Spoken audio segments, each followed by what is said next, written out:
Credit చోరీ నిన్న కూడా చూశాను నేను. నాకు నవ్వు నరవాళ్ళ ఏడవాళ్ళ నాకే అర్థం కావడం లేదు. ఎలాంటి వ్యక్తో, విచిత్రమైన వ్యక్తి.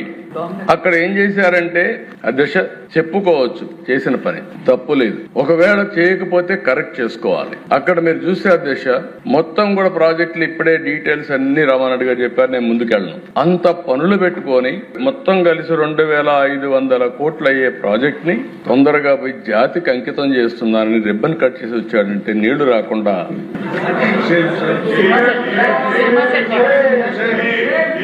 కుప్పంలో కూడా చేశాడు అధ్యక్ష. మా కుప్పంలో కూడా పోయి నీళ్లన్నీ కూడా పెడుతున్నారని చేస్తే ఒక ట్యాంకర్లో తీసుకుపోయి సెట్టింగ్ చేస్తే ఆడ నుంచి బయట వస్తానే నీళ్లు ఎక్కిపోయినాయి అధ్యక్ష. అసలు నీళ్లు ఉంటాయి కదా అధ్యక్ష. ఇక్కడ పట్టిసీమను గురించి మాట్లాడినప్పుడు అన్నారు అధ్యక్ష, మీకు ఐడియా ఉంటుంది. పట్టిసీమ నేను తీసుకొస్తే ఇదెందుకు పట్టిసీమ అన్నారు. ఇప్పటికి అధ్యక్ష దగ్గర 12 ఏళ్లు 100 TMC నీళ్లు తీసుకొచ్చి ఇక్కడ కృష్ణా డెల్టాకి ఇచ్చి ఇక్కడ నీళ్లు ఆదా చేసి శ్రీశైలం ద్వారా రాయలసీమకి ఇచ్చాం కాబట్టి ఈరోజు రాయలసీమ రతనాలసీమగా తయారైంది.